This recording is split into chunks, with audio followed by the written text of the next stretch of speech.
On this episode of Interview in Indies, we talk to Zoo from Berserk Boy Games, and we talk about Berserk Boy, of course, Berserk Boy B.I.T.S, which is their upcoming project, and Zoo's recent trip to Canada. If you want to support the show and get the episodes a few days early, you can subscribe to the show on Patreon, and of course, enjoy the show. Hello, welcome to Interview in Indies, episode 9. I'm the host, Burr, and today we're joined by the developer of the great game Berserk Boy, Zootasham? Hopefully I said that right. Welcome to the show. Thanks for taking your time. Thank you very much for having me, mate. And yeah, it's Zoo. If you put it together, it's Zootasham. So yeah, pretty on. Zootasham. I see everyone calling you Zoo, so I was just thinking maybe I should have just gone with that, but No, it's great. It's great. well, my first question for everyone that ever joins this little podcast show is what got you into game development as a whole? What got you in here?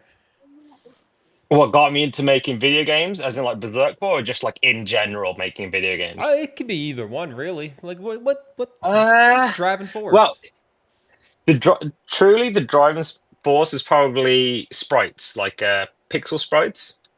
Um, I was obsessed with those as a kid. I'd make little fan comics with sprites and stuff. So I guess I was very, very, very obsessed with pixel art growing up, but never into video games like creation. It was more just like you know the pixel side of it.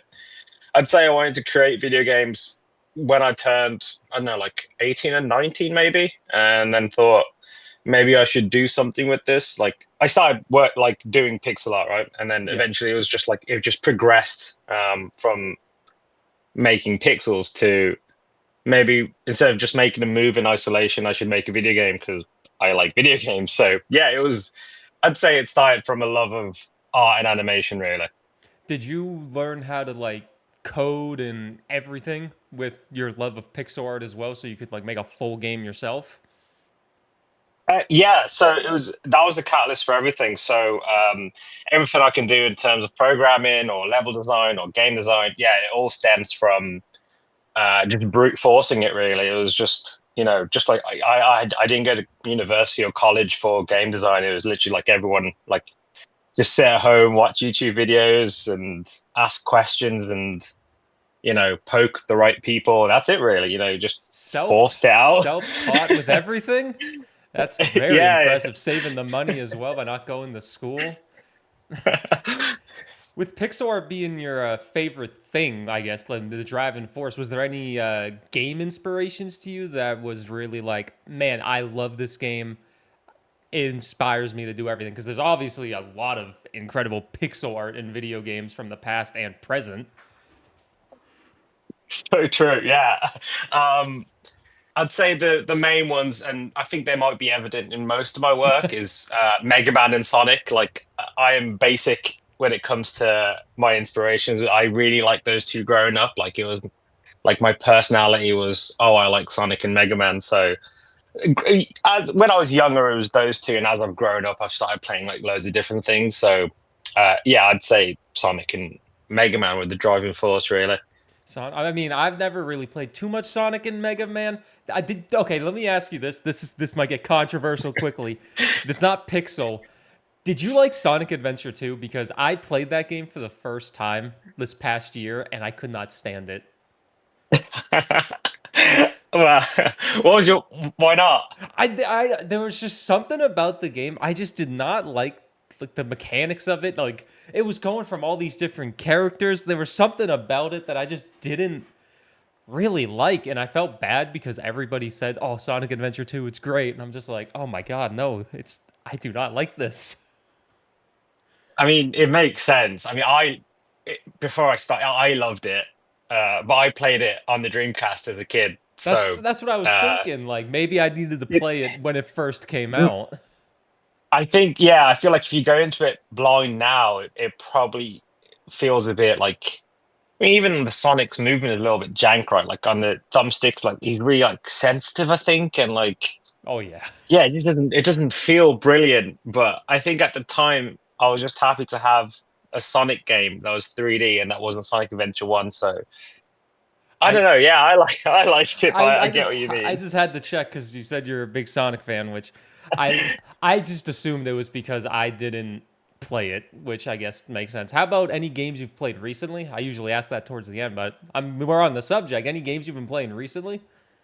Recently, I've been playing. Well, actually, recently I've just been playing Dragon Ball Sparking Zero. That just came out like a couple of days ago, right?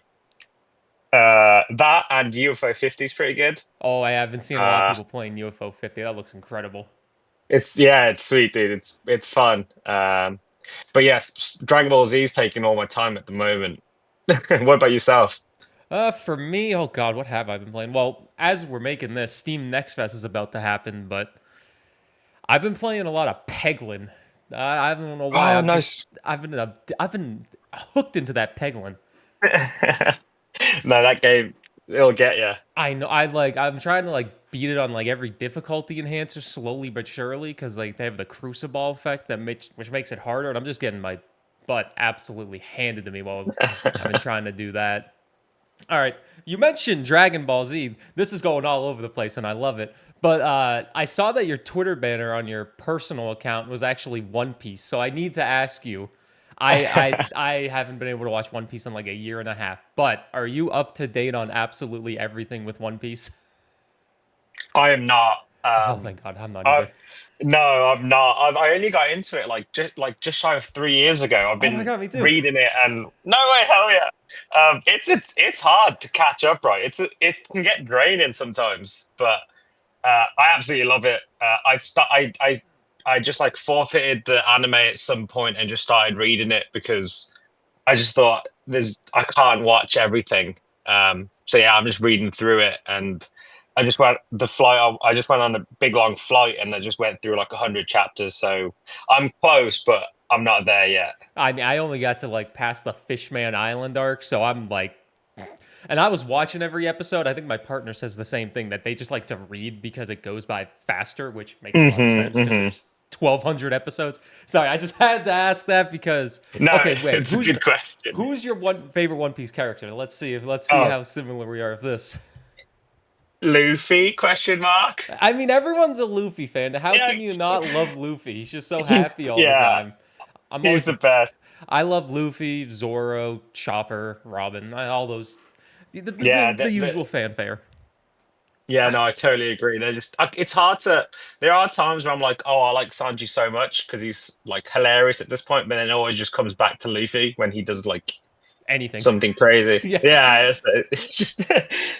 Oh But man. yeah, So you said you were reading One Piece on a flight, 100 chapters. Now, I assume that flight was your recent trip to Canada, where you were in Calgary for. I'm blanking on. It was obviously a like a game developer convention. What was that like? I guess yeah, mate, that was to the it was Alberta Game Series in Calgary. The event itself was lovely. It was a lot of fun to talk to people from like Canada and other developers who I'd never get a chance to talk to. Canada itself was phenomenal, just so much fun. Uh, I went there to do a talk on game development and like the struggles I had and like the things I learned about making a video game and like getting into the industry. So that was pretty chaotic because there was a lot I wanted to say and a lot of struggles I had. So yeah, it was good, but yeah, whenever I talk about games, I feel like you should be saying loads of positive things, but I also feel like it's good to like equip people with the knowledge of like it's not all perfect, and if they're like passionate enough, that information doesn't really matter. Like they'll still make their game, but they'll just go in a little bit more well equipped. So that's how yeah, that's a summary of my trip basically. now, what were if you want to share? You don't have to if you don't want to. But what were some of the biggest struggles for you while making Berserk Boy? I guess. For us, I'd say, well, there was a. I mean, obviously, the whole development cycle was insane because it was going from nothing basically to having a completed project. But I'd say time zones was tough in terms of like actual working. Like, getting a work flow, because we'd destroy all our sleeping cycles. I was living in Japan at the time, and Oh, damn. yeah, it was just all over the shop. And then we had someone in Indonesia and America and the UK, so syncing up was difficult. That's still difficult on our new project as well. I don't know how people get around that. I just destroy my sleep schedule. And then in terms of actual development, honestly, it feels like a blur now that I'm thinking back. But yeah, I'd say the working with different time zones is quite challenging. Yeah, I can imagine you got people that are 12 hours behind you. It's like 3 p.m. your time. You're probably wanting to work, and then it's like 2 a.m. somewhere else, and you're like, well, I need to wait Yeah, 6 hours for this guy to wake up. I did not realize exactly. you were in Japan because I saw a tweet from oh god, Liam Edwards that Mhm, said it was a miracle that like Berserk Boy even launched, and I was thinking, man, Liam Edwards even knows Zoo because I know he is mhm. in Japan. He did Curse to Golf and that the Tanuki game that is a mailman. I'm blanking on the name of that one. Yeah, But he yeah, said no, Berserk Boy was a miracle, and I was just like, I need to dig into that. What made it a miracle? Now it just that makes sense. yeah, no. Liam's brilliant. Yeah, I was in Japan for 6 years, just shy of 7. And yeah, I was pretty into the scene there. I knew a lot of the developers in Tokyo, not all of them, but a fair few in Tokyo, and a good chunk in Kyoto as well, where Liam's based. And I think what he's alluding to with it being a miracle is probably the NDA I've signed, which I can't go too deep into. Oh, But yeah, essentially, obviously can't can't we we can't break had those. uh, we had a hiccup with one of our partners that we were working with, which did delay the game by 2 years. Oh my god. Yeah, it was. When you asked me what the biggest struggle was, I wanted to say it off the rip, but I thought I'll be a bit more reserved. But yeah, essentially we had it's all sorted now, but we had just an issue with a partner we were working with, and it's all like fixed up now. But there was a universe where Berserk Boy was just going to be cancelled, and yeah, it was just it's crazy it came out in the end. Yeah, I mean, I can't even imagine two extra years. You have this Yeah, this because project is probably like your baby. You love it so much. It's like an inspiration to you from inspired by Sonic, Mega Man, and incredible artwork everywhere. And then there's 2 years of waiting. Oh my god. yeah, dude, it was tough. It was The super tough. It is out. It has been out since February of 2024 this year. Now you got to. I saw that you tweeted that you got to play Berserk Boy on like an arcade machine while you were in Calgary. Was that like a surreal moment that you got to like physically play the game like on something like an arcade machine? Yeah, mate. Yeah, it was just really it was really cool. Surreal, yeah. Just seeing it as well is just really phenomenal. Like, I think there's like a couple of things devs like imagine at the start, like seeing it on the eShop is one of them. I think seeing it in physical is another one, and I didn't know, but now I know. Maybe seeing it in an arcade machine is another one. So yeah, it's definitely one of those cool feelings. A little old school for sure because the arcade machines are definitely not as big as they once were, but that's pretty awesome. Now Hmm. you say like eShop is one of those things that could be really good. And as we're recording this, the Steam Next Fest begins in like 4 hours. How valuable? I'm pretty sure Berserk Boy was in a Steam Next Fest last year. How Hmm. valuable do you find something like a Steam Next Fest?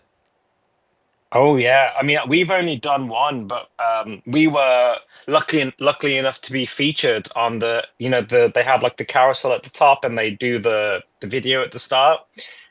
Berserk was featured in that video, and honestly, for our wish list, it catapulted it really high. Um, yeah, I think it's super important to scream and shout about Next Fest, and contact streamers and people who could be interested in playing your game, and making sure the demo is being played during the event to sort of boost it in the algorithm. It's super important marketing beat, and I think developers now are also like making sure they align the Next Fest are allowed to have, it's like one Next Fest now with their launch date. So you pick a Next Fest that's close to your launch date, and you sort of strategically like incorporate it into your marketing. So you could like launch a trailer or like a Next Fest trailer a week before, or like a few days before Next Fest, and get the buzz going for your demo, all that stuff. So yeah, I think it's really, really important. Yeah, the last like 2 Next Fest, I've played some games, and then I'm just like, I need these games to come out, and then like a week later, it's like, hey, this game is coming out in 2 months, and I'm just like, well, that's kind of perfect. I love Yeah. I love Steam Next Fest so much. It's one of my favorite. It's like Christmas for me as an adult. I just get all these little goodies that I get to play with for free, and then I can just add them to my wish list. Now with Berserk Boy, also, I noticed that you guys were self-published. Is there a reason why you did the self-publishing? Because I know a lot of people say you don't really need a publisher anymore, but they do some of the more tedious tasks for a developer. Yeah, of course. So yeah, we were being published by a partner. Oh, this is And probably then goes back to yeah, so we did have a traditional publisher who was going to do X, Y, and Z for Berserk Boy.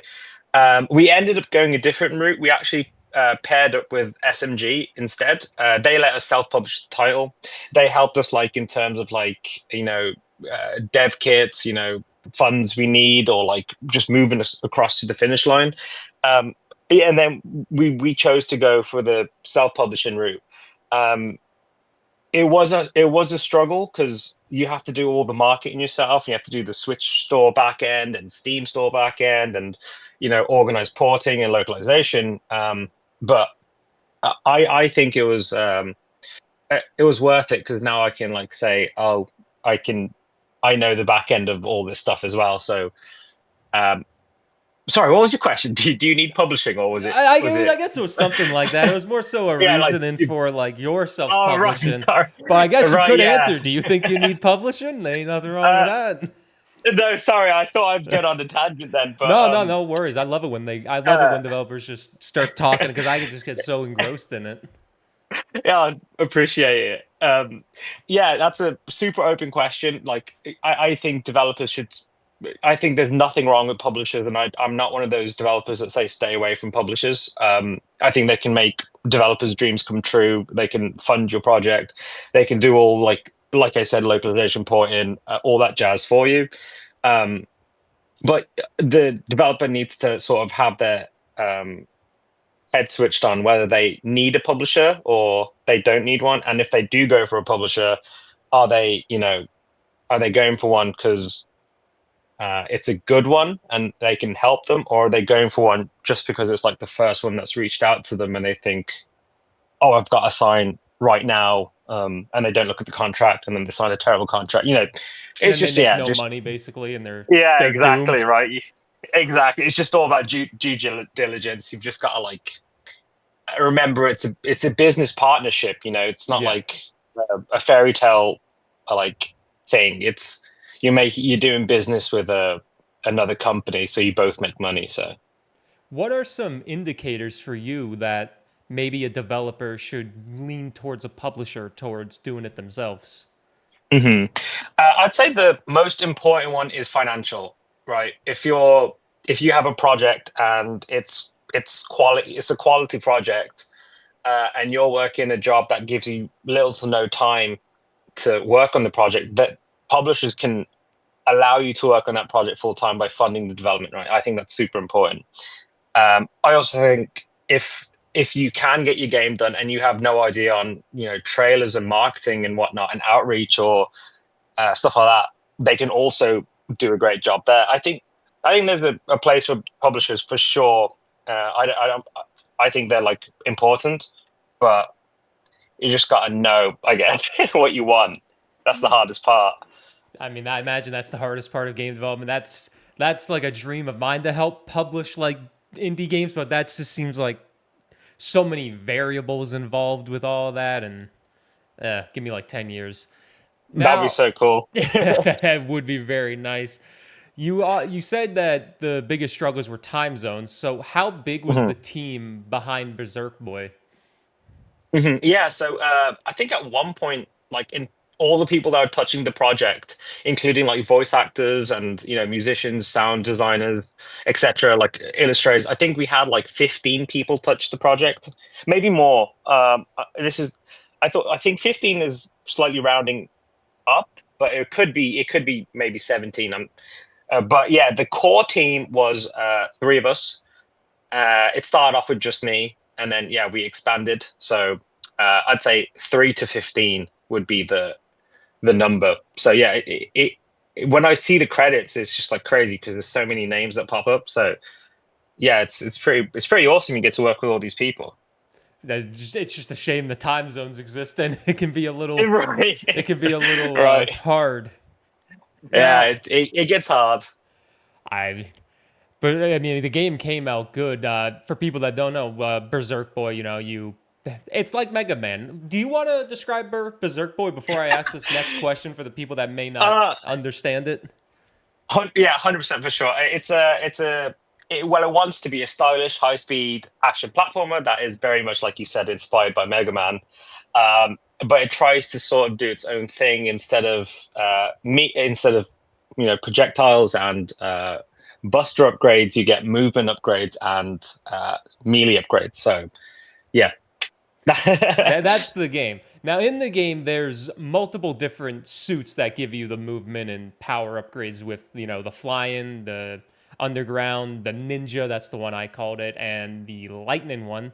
If there's another one, I'm sorry, I'm missing it. But are there any favorite suits for you or any of them that were the hardest to design around? Oh, yeah, amazing question. So my favorite one would be the lightning one, and that was also the most difficult to get right. In terms of designing around, I think the soaring wind, the flying one, was the most difficult because it sort of destroyed all of the level designs. But that was something we just thought, whatever, let it happen. Give them the freedom. But yeah, for the lightning form, it was difficult because essentially I stripped most of the lightning form's abilities. Like he originally had like punching and sprinting and all this stuff. Um, and then it was a super difficult decision uh, to cut all this stuff that the suit had, essentially because the game felt very like messy, like it didn't have a core really. And this was very early on in development. And yeah, I made the decision to just get rid of sprinting, get rid of hand-to-hand combat, get rid of all this stuff, and just focus on the core mechanic of like dashing. And then it came, hey, how about every form just has like one traversal technique instead of like 1,000 moves, and it just becomes like a big mess of like, it's very much like first game syndrome where you see something cool and try to throw it in. um I'd say that was a difficult, I mean, a good learning experience for me because now I know to focus on like certain things instead of trying to just like cram things into the game. Yeah, I remember when I was buying Berserk Boy, I read some reviews that were saying the Lightning was the strongest suit. Obviously, I feel like that's always personal preference. I personally like the flying one a lot because just get to fly around. It's funny that Oh you yeah. say that you strip so much from the Lightning. Imagine how much more powerful it would have been if everything stuck with it. Yeah, Yeah, dude, for real. Yeah, you could literally just like blitz through a level, and I remember like testing it before like we pitched or something and playing it and playing it and playing it, and I was like, yeah, this doesn't even feel like a game. I could just like destroy everything. Like this is too much. Time to dial it back. So yeah, genuinely it was OP. Now, inside the game as well, there's a lot of collectibles, which is obviously always very nice, with the resistance soldiers and the medals. And if you Mhm, collected enough of them, you get like an EX stage, which is just like a much harder version of the current stage, if I'm not mistaken. mhm, mhm. Were those stages a lot harder to develop and design around compared to normal stages, or were they just like thrown together like, oh, this is easy? Yeah, it'd be the latter. It felt a lot better because um, there's no like architectural integrity in those stages, right? There's just like blocks floating, and like you can just like put hazards, like just put them wherever you want, and it doesn't have to sort of make sense Whereas like in a traditional stage, you sort of like have to build up to things, and like there's like there's actual like architectural integrity in terms of like the walls. Like you can't just have like, well, you can if you want have like floating walls and all that stuff. I like to sort of like make things like look like they like if there's a floating wall, it would have like two chains hanging it, right, or something. Yeah. But for the EX missions, it was just like whatever, really, whatever feels fun, and you could just do whatever because it's all like a digital world. So none of it really had to make sense. So that's why it kind of felt not, I wouldn't say more fun, but it felt like it was more freeing to make those stages. Most definitely, and probably they're good for speedruns as well, because I didn't get any to the EX stages because I was absolutely terrible, but I did see them, and I after seeing them, I'm like, man, I should probably install this on the Steam Deck and start playing this again. I guess I could ask that as well for designing and coding the game. I'm pretty sure the game Mhm. is absolutely everywhere, isn't it? Is it? It's on Xbox and PlayStation too, right? No, so Oh, is it only on it, Switch? it's only on Switch at the moment, and then we have Steam as well. But we But may have news, some oh, cool news, in the future. I was gonna say is the plans, but I think I'll leave that I'll let that sit there. Uh, Question mark, yeah, maybe. question mark, mate. I guess I could ask then: was designing for the Switch hard? And I guess the Steam Deck. I imagine it runs perfectly fine on Steam Deck if you got it running on Switch. Right. Yeah. So to answer your question, yeah, it was difficult for us to get it running on the Switch. We actually outsourced a programmer to help us out getting it working on the Switch. A lot of the issues were internal. Like we didn't really plan too smoothly for the Switch. Like there was a lot of like we had memory issues, and we weren't like handling instances properly. So it was a bit of a juggle. Just it wasn't too bad, but I remember the reason I say it is because I remember like running it on the Switch, and it's like a smooth 60 frames on PC, but running on the Switch, and it was going like 10 frames, and it Oh, was like stuttering, and we were like, what is going on? But again, it's just like you learn these things, right? And now for the next project, we're like thinking in advance. Are we handling our instances properly? Are we deactivating them? Are we doing our texture groups properly and stuff like that? So yeah, be ready to be like optimal when you port to these consoles. it's funny because every time I ask about the processes from other developers getting their games on consoles, everyone always says the Switch is the worst because of how old the hardware is, and it's Yeah, just Nintendo. So I guess every game, I should just assume every game is just awful to get onto the Nintendo Switch. yeah, you'd be correct.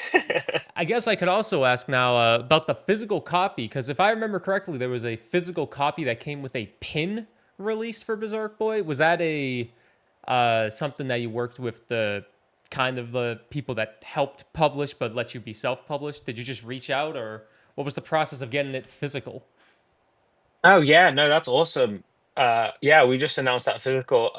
So they actually reached out to us at Gamescom. They put in a meeting, and I chatted with them, and they seemed lovely. So and they were very excited about Berserk Boy. So yeah, I was like, let's make this happen. Um, and yeah, to be honest, I've been pretty hands off with like the merchandise that comes with the game. I've just been like approving Yeah, I designs, imagine really. that's all like Yeah. outside work, because you made the game, you did all the hardest stuff. You'll Yeah. let them deal with all that Yeah, other exactly. extras. Yeah, I 100% Exactly. get that. I guess I could ask this though, because Gamescom, I'm pretty sure you went to PAX East as well, which I I did, yeah. went to. I should have said hi to you. I'm sorry.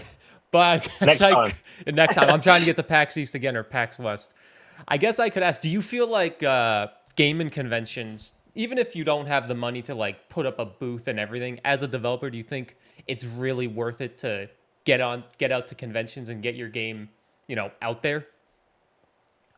Yeah, from my personal experience, I think it is. But you also have to be willing to sort of put one foot forward as well. Like you can go there with no game, but still, meet a lot of people, meet them in person. And as a developer, if you're trying to talk to publishers, you can let them put a face to a name and chat with them and show them your game in person.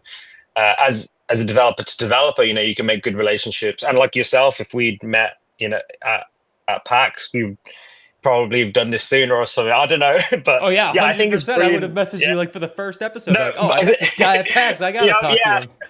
yeah. Like they build good relations, I feel, and in an industry where we're always just like at home on our computers and chatting to people on Twitter and Discord and whatnot, I think it's worth it alone to meet these people and chat to them and you know yeah, just get some like interaction with like-minded people. If you want to promote your game, I think it's also a good chance to see people play your game. I love having people play Berserk Boy on booths and just stepping back and like you know I don't say I'm the developer, but I like to watch and see Yeah, all the pain points and see people struggling, and I want to say something, but I can't backseat game right. So it's just yeah. like it's a real good experience to see people like playing your game, and you learn what the pain points are and what sucks really, and you can just you know take it all in.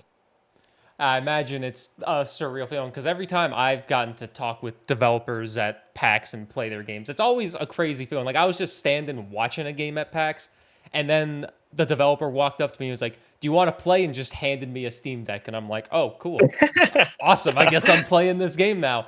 It's just I think everyone, if you're definitely developers, indie game fans, PAX is always a must go for me. I absolutely love PAX. Okay. Totally agree, mate. Yeah. Now you've talked about your current projects, and I guess I could say is the big current project another game that you're working on in the Berserk Boy universe with Berserk Boy B.I.T.S. Yes, it is.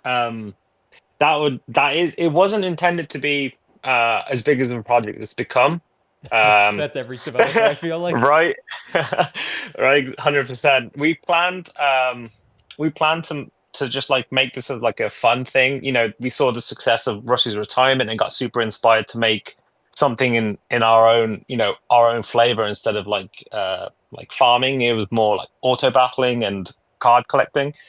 But yeah, we're in a position where we can work on this game and not have to super worry about what we're doing at the moment. Which so we're like, hey, how about we add this and we add this and we add like this mode and we add all this, and it's just like, yeah, you know what? Why not? Let's do it. So yeah, it's become the next project. It wasn't going to be, but yeah, I think we're going to focus on this project now. Is there what are some harder things developing a game that's like meant to be an idle game to an extent where you just kind of have it at the bottom of like a second monitor compared to developing a game that is full attention? Right, yeah, that's an awesome question because I'm constantly thinking this. Like, number one, testing is so difficult, right? Because you can't you can't like I'm constantly imagining what the player would be doing whilst this is going off. So I'm thinking like, if I add in like an alert here and the player is working, will it be too intrusive? Like, there's a lot of different like thinking processes, I think, in making like a quote unquote idle game, right? Whereas with that boy, you fire it up and, oh, this is too hard, this is not fun, the tutorial's not tutorialized enough, or like there's too many words. You can like work those things out. But I feel like testing these idle games, obviously, if you didn't have like a fast forward button, would be a nightmare because you have to like simulate, you know, what people are doing because you don't know how people are playing these games. Is their full attention on it?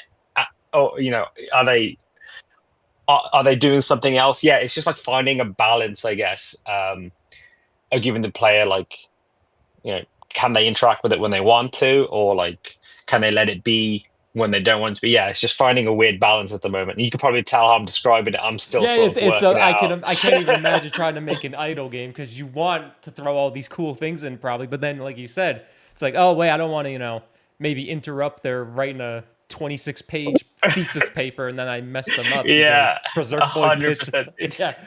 I saw some of the battles on Twitter because I've been keeping my eye on this because I like a good idle game. I played Rusty's Retirement. Well, I didn't really play it. I just kind of let it sit there.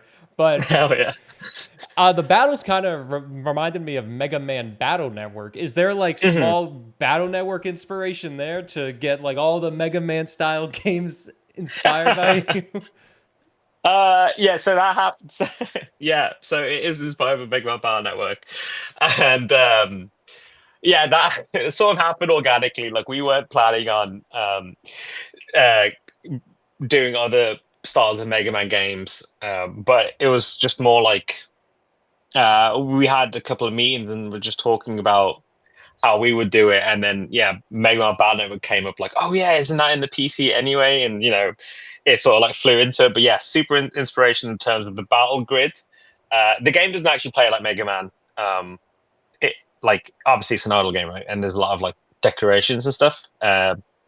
It's also heavily inspired by Digimon. Like we have a lot of creatures you can collect. There's like hundreds of little monsters that you can have on your screen, and you look after them and stuff. But in terms of presentation, yeah, I mean, it has to be Mega Man Battle Network for us. So yeah, good eye. I didn't realize there was creatures because I saw that there's the battles, and then I saw Mhm. like setting up furniture in like a little house, having your own little area. I didn't realize there was little monsters. How hard is it to come up with monsters and like little collectibles like that for an idle game like this? Do you use a lot of Berserk Boy assets for that, or just all No, original? yeah, we've totally gone like crazy with this. So like we're working with a new artist on this project, and I'm not doing all the character designs on this one. And my brief is go as crazy as you can, just wacky and wild, and sometimes they're like, how wacky and wild can we do? And I said something like, I'm trying to look at this picture. Um, I uploaded a picture recently. I don't have any examples on here. Damn. But yeah, we ended up coming up with a monster that's got four legs and it's just a pencil. It's just like whatever is works and looks fun, and there's no like rules really. It's just uh, just give like a bunch of variety to these little guys, and that's it really. It's just super fun, I think, for us to make it as well, and hopefully it's fun for people to collect them. I mean, a fun little refreshing take of just a silly little time. Is the core like the three core team that worked on Mhm. Berserk Boy? Are they all still on this project along with that new artist? The two of us are. We're talking to one of them to get them back on for a smaller role, but because of the nature of this project, and it's just like like in terms of like how hands on it is, and it's definitely smaller scope, right? Uh, not everyone is on this project, but yeah, some people are returning, and we obviously got some new people as well. But uh, I'd say it's a mix between some of the old team and new team. But maybe if you do like more actual Berserk Boy stuff, it'd be more of like, hey everyone, we're doing the big game now. So Get on board. We need you again. yeah. Now, do you have any ideas? Like, I imagine you're a game developer, so you're always thinking of ideas. Do you have any ideas on the next, I guess, bigger project? If you want to share that, because I know um, you don't want people yeah, no, poaching those I ideas. I don't mind sharing at all. I won't share the core the element of it or even the themes of it, because it's just I want it to be wacky and different, and that's Yeah. sort of where my mind is at the moment with like creating stuff. It's make something new and like weird. Maybe that'll change. I don't know. I'm really into Junji Ito at the moment, so maybe that's what it is. um, yeah, so I do want to make more games, and I do also want to make more Berserk Boy games, but I also want to make non-Berserk Boy games. Um, so like new IPs, and move into 3D and move into like other areas. Um, and yeah, I'm really like, yeah, I'm always like writing down new stories and new ideas for like a non-Berserk Boy IP. So yeah, see how it goes. Maybe the next one will be just like something completely fresh and totally different. That's where I am at the moment. Who knows? Maybe I'll just do like Berserk Boy 2 though. I don't know, I but mean, anything can work, but it's always fun to just get the ideas rolling. You said you want to maybe do Mhm. 3D. Are you like a little? Have you like? Are you scared by the idea of maybe doing 3D? Because I know some people say it's a lot harder than 2D. I obviously don't know, Uh, but no, you're 100% correct. I'm scared because I have no idea how I'd work in 3D. I don't think I know how to work Unity at all. I don't know the UI. I don't know how anything works. So it'd be a learning curve for sure. But yeah, just like probably like yourself, I just want to do like new things yeah, you got to. all the time. It's always good to Yeah. learn new things. If you learn something new every day, you're gonna live a very fulfilled life. Uh, I feel. Totally agree. Totally agree. Now, was Berserk Boy the first major project that you've made? Like any other like little side projects because I couldn't really find anything. I was trying to find like maybe you had like an itch.io and I couldn't find anything. Do you got anything in the past? So I did do games in the past. A lot of them I like just never saw the light of day. I did a lot of like Naruto fan games and Sonic fan games, and just never really released them because they were just terrible. I did a couple of game jams, and I've freelanced on a couple of projects, but like recently, I announced I was working on the Power Rangers Oh, game I as an saw that animator. tweet. I thought that was Yeah. super cool. That game looks awesome. Yeah, so I do like move around. There's a few indie games that I've like helped with recently, and they've not announced my work yet. But in terms of old stuff, yeah, there's not a lot of old things out there. I did have an old pixel art page, but I just nuked it.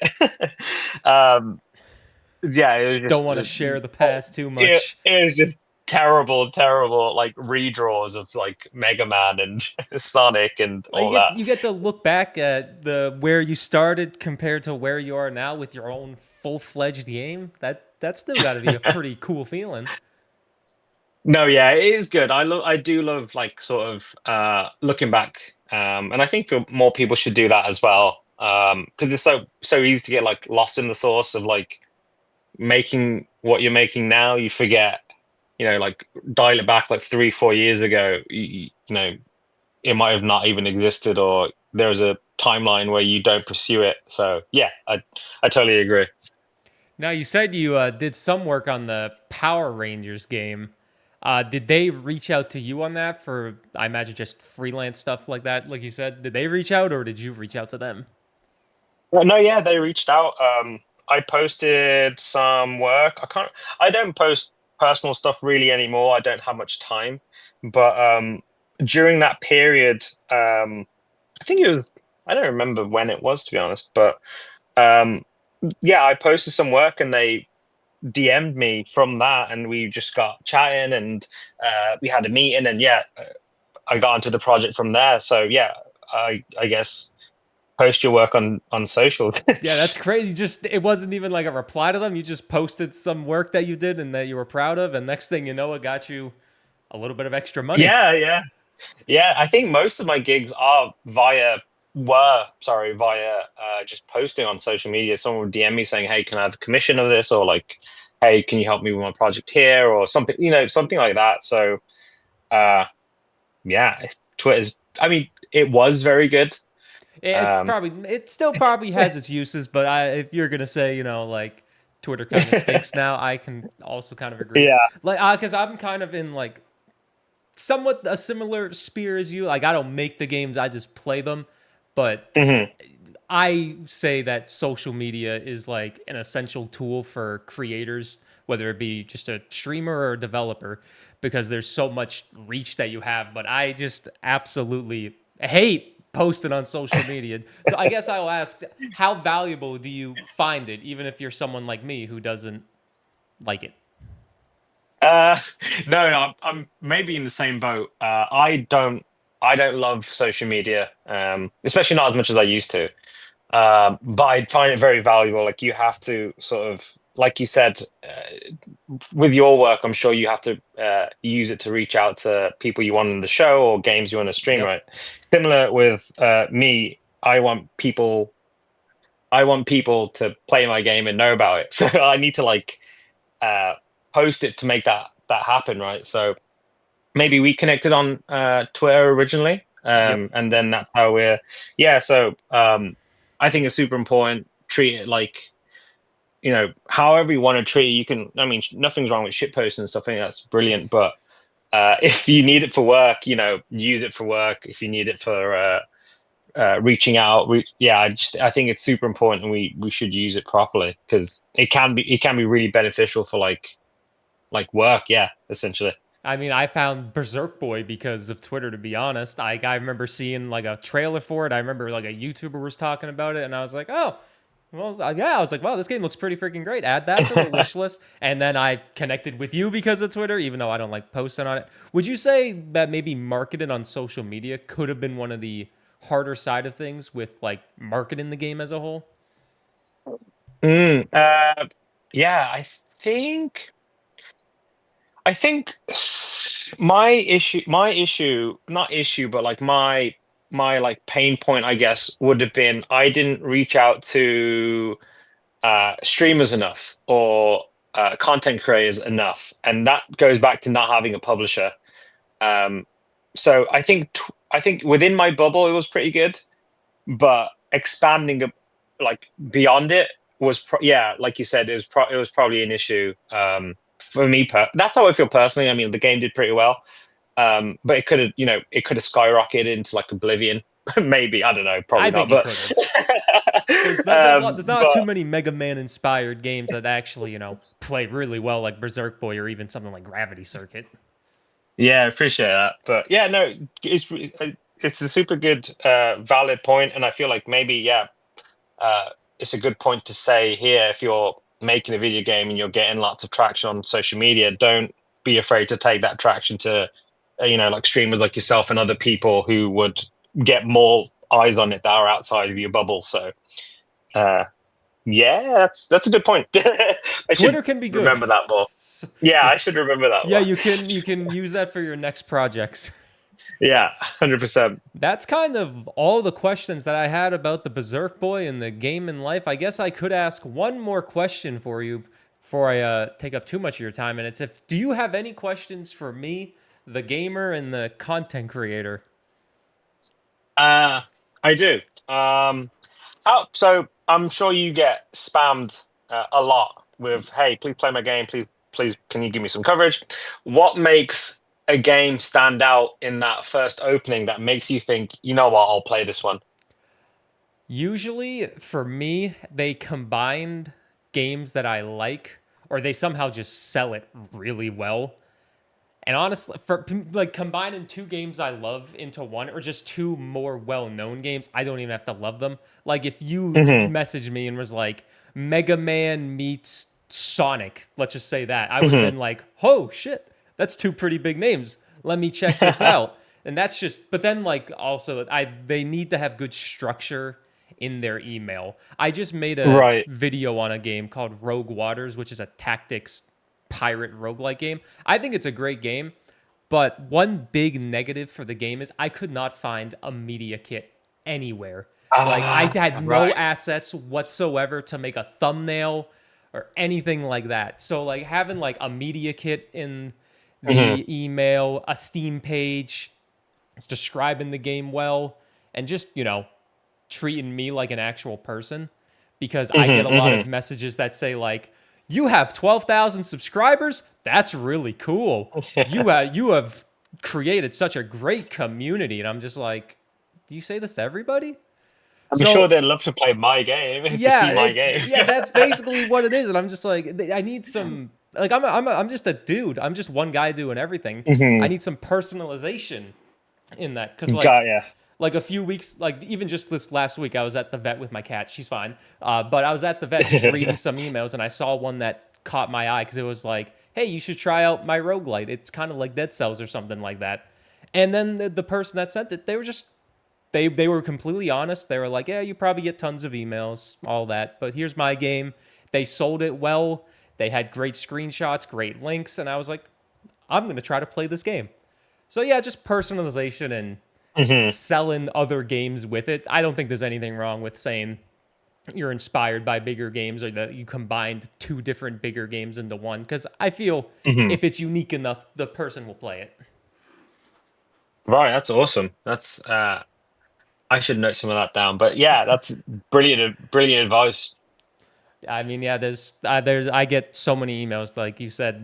I'm sure every creator gets millions of emails, and as much as Hmm. I want to cover everything, it's just not really possible, sadly, because I'm Yeah, just yeah. one guy doing everything. And a lot of people are like, oh, make sure you ask for sponsorships. And that's another thing. If you have like sponsor opportunity in there, I know indie developers don't have the budget to sponsor a lot of people. But if you do sneak those words in there, you might catch my eye a little bit more too. Got ya, got ya. Noted. Any more questions for the creator? um, hmm, hmm, hmm. It's okay if you That don't. was probably the main one because I am curious, how on the other side, like how it is, and I'm sure it looks very fun that you get to play all these games, but it's in reality it's stressful, right? So Yeah, it's fun, but also stressful. the same with So probably yeah, development, probably even more right, stressful of course. developing. Like, it's like, oh, you get to make this game. And it's like, yeah, but there's like 10,000 lines of code, and I have to get an artist, and I have to market it. And then if it flops, Yeah, 100%. So yeah, I wanted to know a little bit on your side of how that was, but that was awesome. yeah, I love that question. Well, that's everything that I have to say. I guess any closing marks, anything you want to sell to the people, I guess. Um, Berserk Boy is out. Get it? It's pretty good. I can agree. Um, and we're working on a new game called Berserk B.I.T.S, which is pretty cool. But I can't tell you if it's good yet because it's not out. So It will be good. I wish, promise you that. I've been following it. Wishlist it. thank you. Yeah, and wishlist it. Please, yeah, that's helpful. And yeah, thank you very much for having me, mate. This was a lot of fun. Thank you for taking the time. I absolutely loved it, and I appreciate it. And if you ever want to come back, just let me know. Oh yeah, maybe when Berserk Bits is like gearing up, let's like touch base and be like, hi. The game Hundred, was okay in the end. yeah, 100%. We can revisit this episode. Awesome, awesome, mate. Thanks for everyone watching Interviewing Indies. This was a fun one, and big shout out again to Zoo for taking the time. Everyone, go wishlist Berserk Boy bits and buy Berserk Boy because I know you have money. Thanks for listening or watching this episode of Interviewing Indies. Big shout out to Zoo for taking some time out of their busy schedule to come onto the show and talk. I loved every minute of it. If you're an indie developer and you want to get on the show, just DM me on Twitter or shoot me an email. And if you want to get the shows a few days early, you can subscribe to us on Patreon. Thanks again for watching or listening, and we'll see you next time.